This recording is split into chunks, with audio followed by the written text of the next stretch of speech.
Hi everybody, and thank you very much, and thank you in advance for being here. Thank you also to the people that will watch this registration on YouTube channel of the Finance Mess. So today the conference will be presented by Mr. Stefano Canepa, that is the CEO of the Aequitax, of the company, and will take approximately 30 minutes. We will use these 30 minutes. We hope we'll be able to provide you with a brief description of one of our best and biggest projects that we developed during the last 3 years. So today what we will try to communicate will be the problem that we identified and the solution that we found for solving this issue. So just to give you a few information about Aequitax, so we are very well known in certain specific European market, but maybe the audience today is not familiar with our expertise and with our background. So we are a company that was set up 15 years ago. We started working in the Italian market that was indeed our main market for more than 8-10 years. And there we worked for many asset management companies that in Italy represent the top 10 asset management companies in the market. So from the very beginning of the company, we started working on mutual funds and dividends distributed indeed to these mutual funds.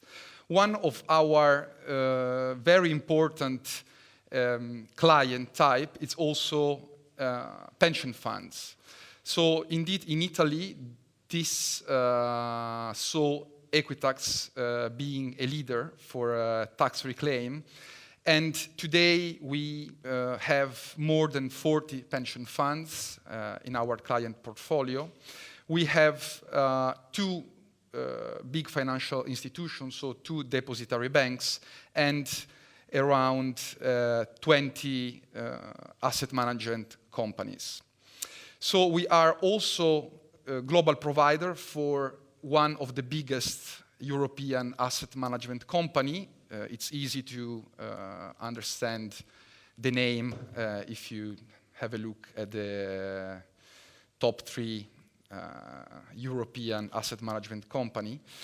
And our business model relies on a strong relationship with the client and a strong relationship with tax authorities.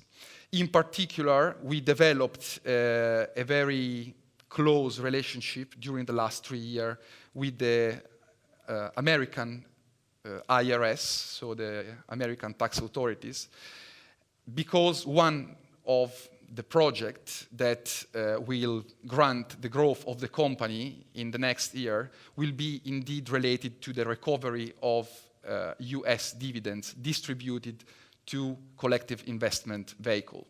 So asset management companies, mutual funds, pension funds, and similar investors. So we are a global provider, as I told you, for one of the biggest European asset management company, and this granted Aequitax the possibility to observe a number of different investment schemes and to identify a number of issues related to this investment scheme. So I will now let Stefano Canepa, CEO of the company, speak and describe the solution that we identified for recovery of US withholding tax over US dividends, indeed. So Stefano, please, and thank you very much. Good morning, everybody.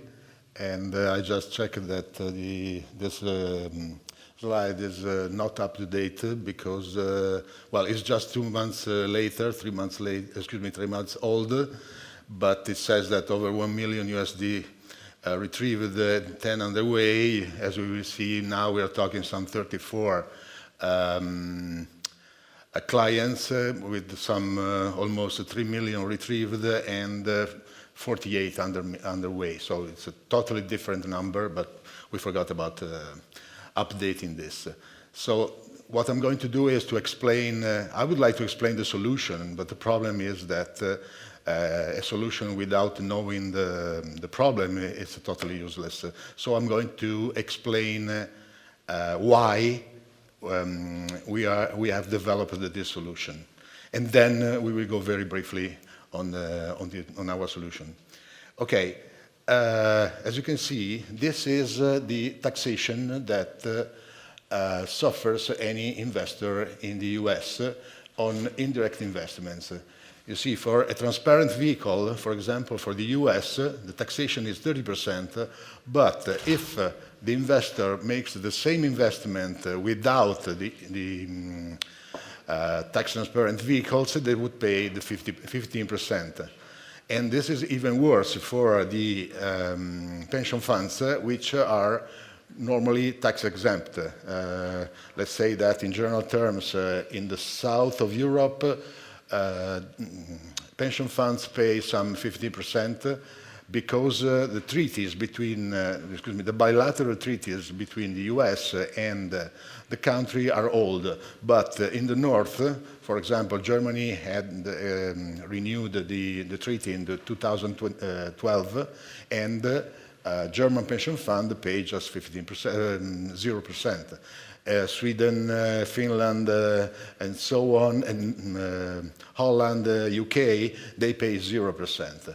While in the south, they still pay 15%, but they should be entitled to 0%. Switzerland renewed the treaty in 2021, so now all Swiss pension funds pay 0%. But if they make the investment through a tax-transparent vehicle, they pay 30%. And this is true for Switzerland. They should be charged at 15% according to the bilateral treaties between the beneficial owner and Switzerland, but using a Luxembourg fund, they pay the 35% because Switzerland does not allow for a tax reduction with transparent vehicle. Okay. So it's difficult, it's not impossible, even though looks like most of the financial world believes that it's impossible. It's just, as this is just, we took the KPMG study, but it's difficult, it's not impossible. So we studied, it took us some 4 or 5 years to reach a solution, and now we can say, okay, we do it. The reasons are, you see, a direct investment is fairly easy because we have just 2 parties involved. The beneficial owner country and the country issuing the payment. And it's fairly easy to manage. You see, there is a clear legal framework and low risk, because the problem is when you have a discrepancy in the data, and then it would take a lot of time and money to match it. With the indirect investments, you see, here the problem is that we have 4 parties involved, because the beneficial owner, the local intermediary, the Luxembourg or Irish or whatever, and the US, the IRS. So whenever there is a discrepancy, it's a nightmare to go and reconcile all the numbers. Okay? And this, well, as you can see here, just the investor gets the money, because the custodian doesn't get any money. The local intermediary, no money, just investor. While in the other side, in the other cases, normally banks get paid for what they collect. Why it can be done? This is the legal basis. The OECD says that different tax burden should not exist. I mean, either you invest through a tax transparent vehicle or directly, you should pay the same taxation. But this is not true. For example, for the US, it's twice as much. Then the domestic regulation is that if I invest in a tax transparent vehicle in Luxembourg, I should be able to use the double taxation treaty between my country of residency and the country of residency of the issuing company. But if I don't have the tax receipt, there's no way, because I wouldn't know how much I can recover. So this is the big issue. It's not really legal, but it's in terms of data, because if I cannot have a tax receipt, I cannot request a reimbursement. So the reimbursement, it's fairly easy to obtain. The problem is that there is no tax receipt, and this is what we wanted to solve. In Luxembourg, there is the Circular 61, which says that every tax transparent vehicle must provide documentation to all the investors residents in Luxembourg. Not all. We don't know why, but this is what the law says. And so, since there are very few Luxembourg resident investors in Luxembourg funds, nobody practically asks for this kind of receipt. In the US, if I get some US income, I should be able to prepare the US tax declaration. But if I don't have a tax receipt, I cannot create the tax declaration for the US. And this is a serious problem, because it's my right to prepare the tax declaration. The last one is the privacy. If you check practically every financial intermediary, they say that you have your own confidential personal data, and that will be kept some way, in one side. They give you the list of this data, and among that there will be the amounts. Okay? And if you check in a few pages later, you will find that they say that you can ask for your personal information whenever you want. But if you ask for how much money you can retrieve, this information is not provided, because the intermediaries don't have this information. Oops. So why it's never been done? Because of costs. Well, this is at least our opinion, because, as I said, the only one who gets the benefit, meaning the money, is the investor, while the other parties involved in this process have just risk and cost, like processing support, because if you have 3 million clients and just 1% of them gives you a call because they want to recover their own overtaxation, you're dead. Because we're talking thousands and thousands or even million calls, and normally fund managers are very small entities, so it's not manageable.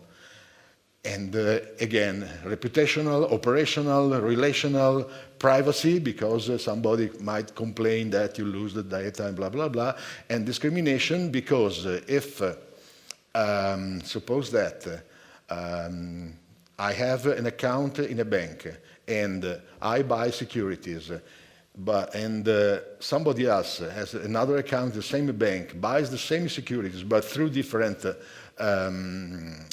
custodians, it might happen that the tax receipt has a different cost. And this means that in some cases, one can get some money, the other one can get nothing, because there's no control over the cost of the tax receipt. This is a little higher level, because if we have a bilateral problem, meaning just two countries involved, there are tight controls from the regulatory authorities of the two countries. But if a third country goes in the middle, you know, it's like the water. The water goes where the flow is easier. And of course, the small countries, in order to get the money, they lose the controls, and so that's why the money goes there. Otherwise, it would be impossible to understand why the US pays some 40 billion per year to Luxembourg funds. There must be a reason. In fact, you see, the regulatory authority are not very tight. As I said, Luxembourg says that the tax receipt must be provided to Luxembourg residents, not to everybody, even though the Luxembourg fund is a tax transparent vehicle, so for all the investors. So we go straight to the problem that we had to solve here. And you see, we have FATCA and QI from the IRS. FATCA deals with personal data. QI deals with amounts. This is, on a direct investment, what happens? The investor has an account to an intermediary, which has his own personal data. Then we have a chain of intermediaries from the withholding agent to the first intermediary, and through the TV is the tax vouchers. Through the tax vouchers, we can add to the personal data and provide do the claim, practically provide the 1042S in the US case, that allows the investor to collect the overwithholding.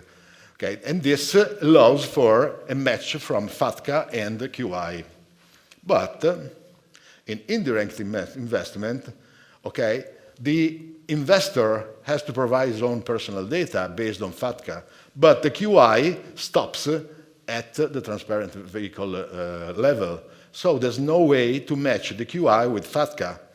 And in fact, the claim is not possible. And this has another consequence, the fact that a US investor can be an investor in an intermediary, but is not seen by the by the IRS, because the QI stops there. It's impossible to know how much this US investor collected. Our solution, what is the fact we take the data from all the intermediaries without personal data, and practically we build all the tax vouchers, moving the QI from the level of the transparent vehicle down to the last intermediary. So in this case, we just move the data, the amounts, because in the end, we have the investor. The point is, the first intermediary will, since we would be us providing the tax receipt, the first intermediary will not give us the data, but we will tell the client, you can recover this amount, and the client give us the personal data, and with that we can create, in case of US, the 1042S, which allows the investor to collect his overwithholding. And this is the outcome. You see, this is a pension fund which collects $680,000.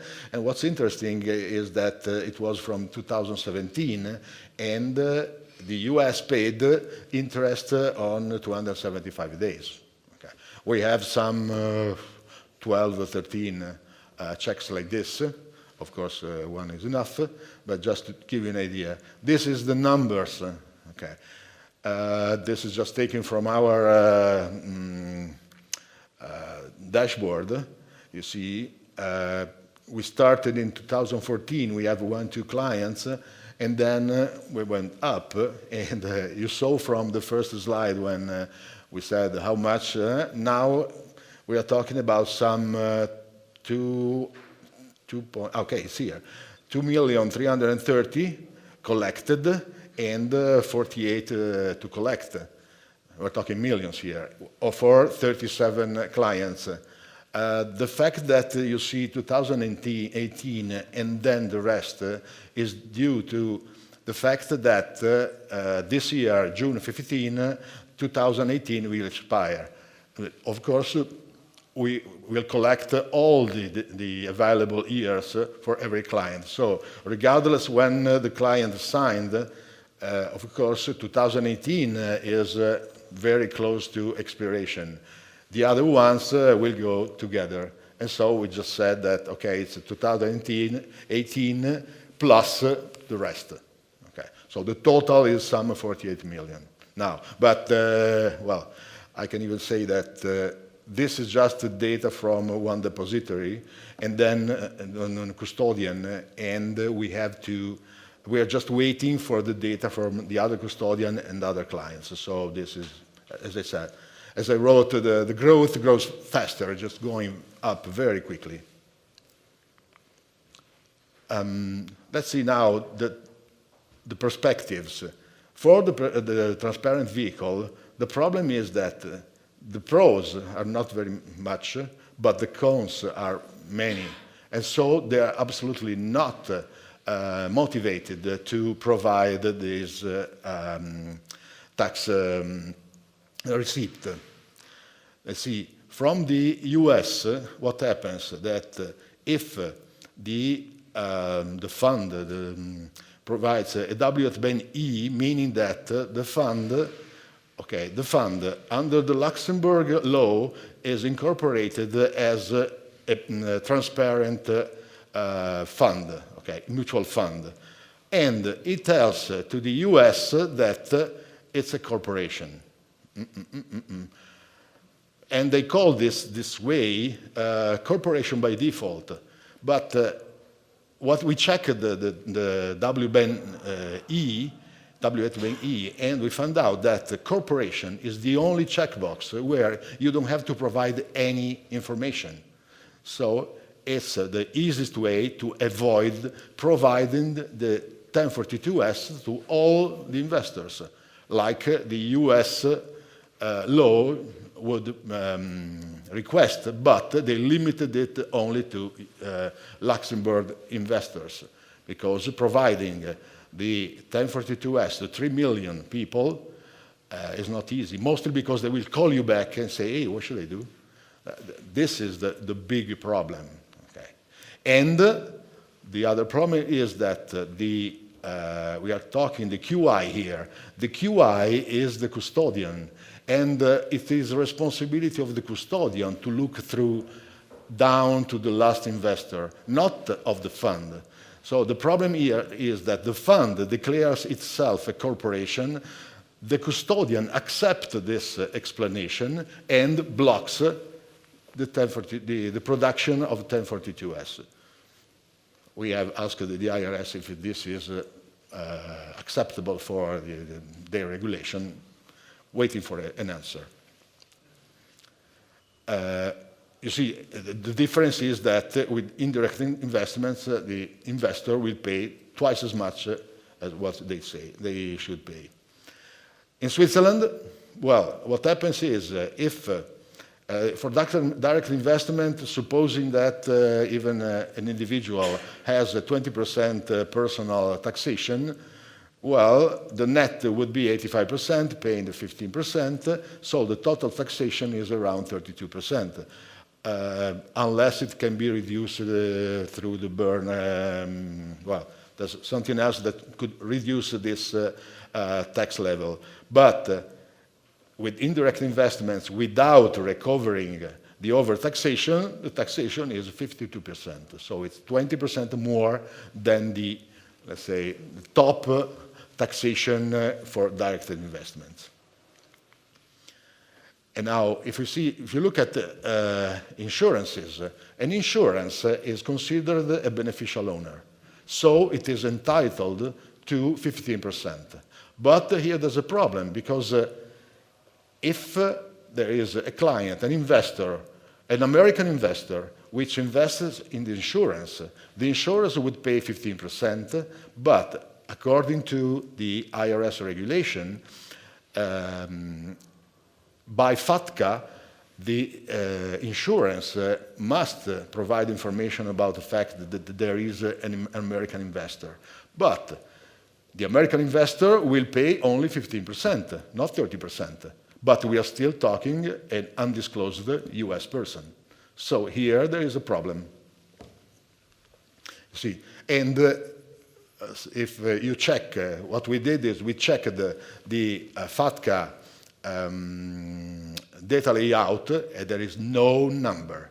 No mandatory number. Practically, in the FATCA data layout, there is not even one field with some number, meaning that you only have the personal data of the client.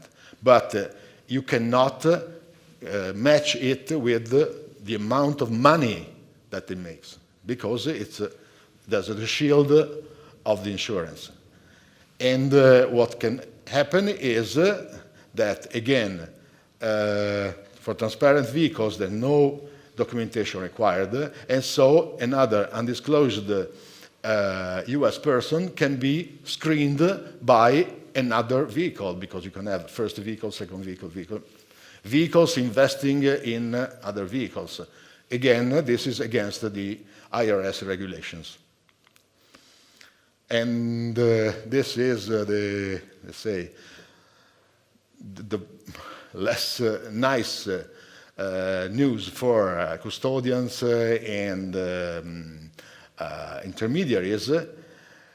Okay, if an intermediary does not produce a 1042-S by chance, because they forgot, because nobody asked or something like that, the fine is some $200, nothing special. But if it is proved that the production of the 1042-S was intentional, this is a serious problem, because you are talking $540 US fine for every single 1042-S which potentially was not produced.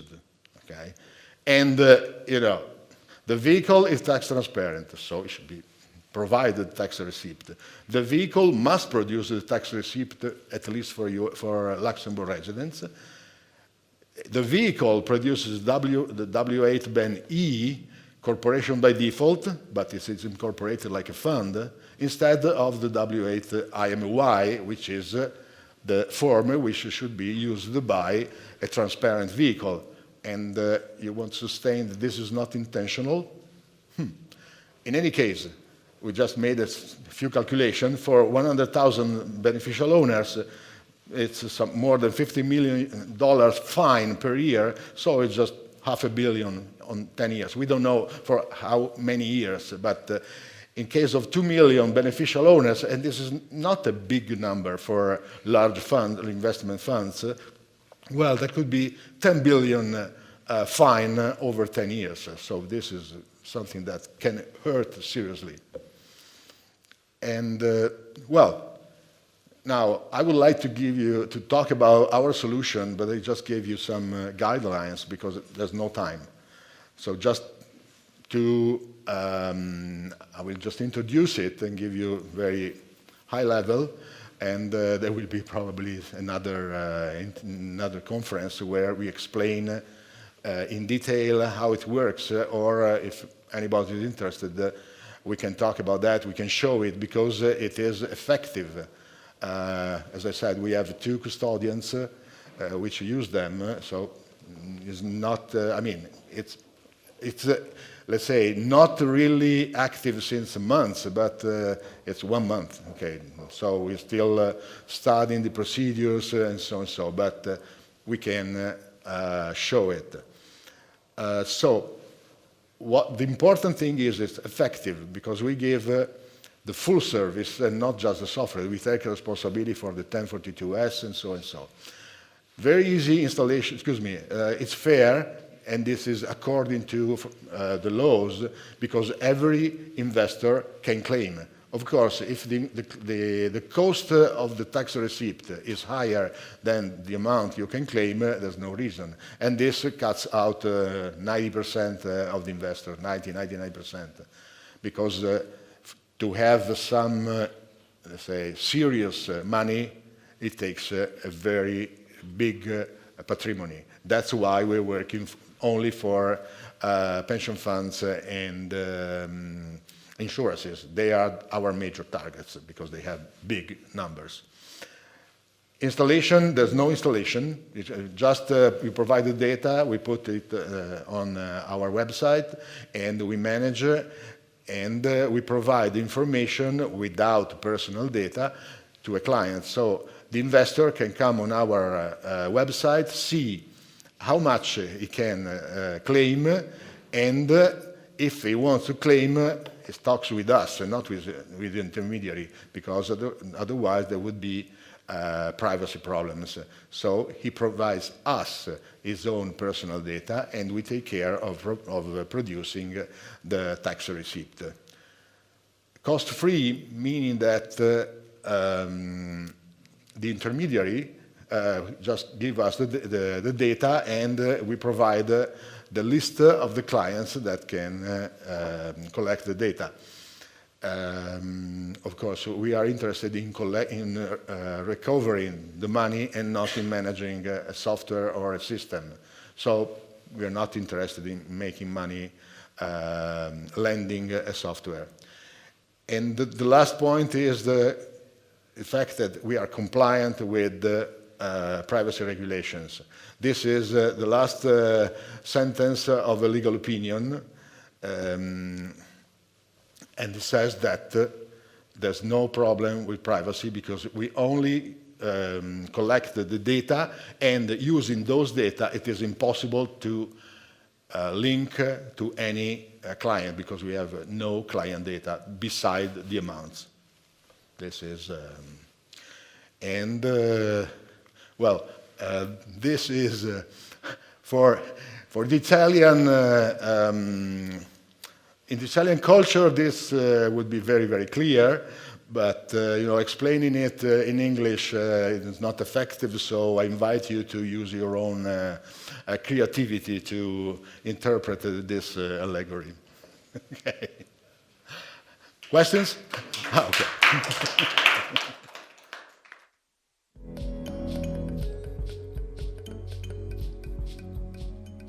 I have 5 minutes.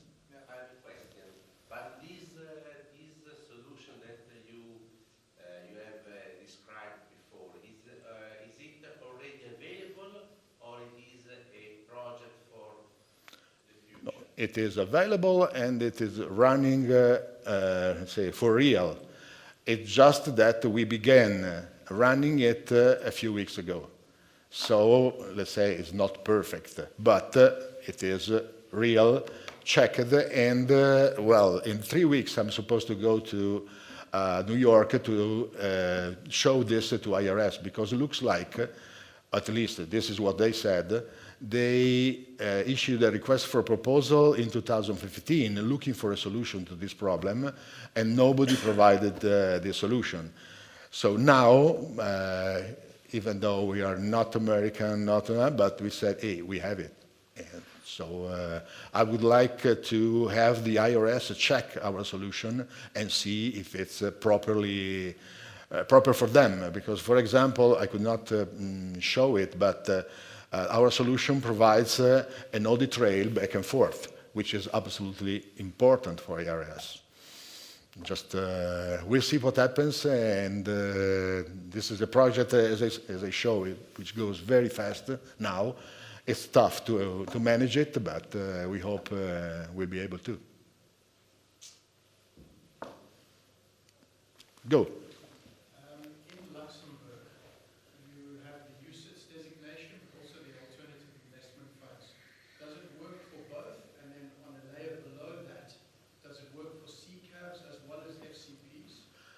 Well, it works for anybody. Depends just on the taxation. I mean, there are CCAVs which are charged just 15%. In this case, of course, I mean, if they are seen as an opaque vehicle, we can do nothing. But if they declare themselves transparent, but they are not, in this case, we can act. like any, well, the FCP for sure. And the FCP can recover 15% for US, 20% for Switzerland, and well, for Germany is not clear because we don't know yet whether the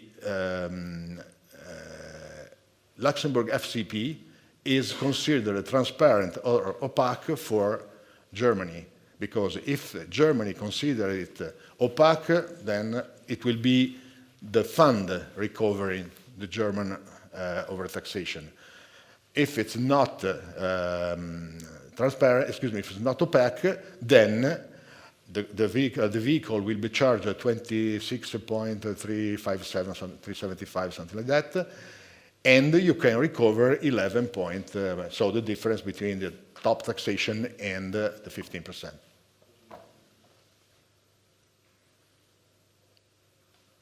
No more? Okay, then I think that we are 2 minutes ahead of time, and thank you very much for listening.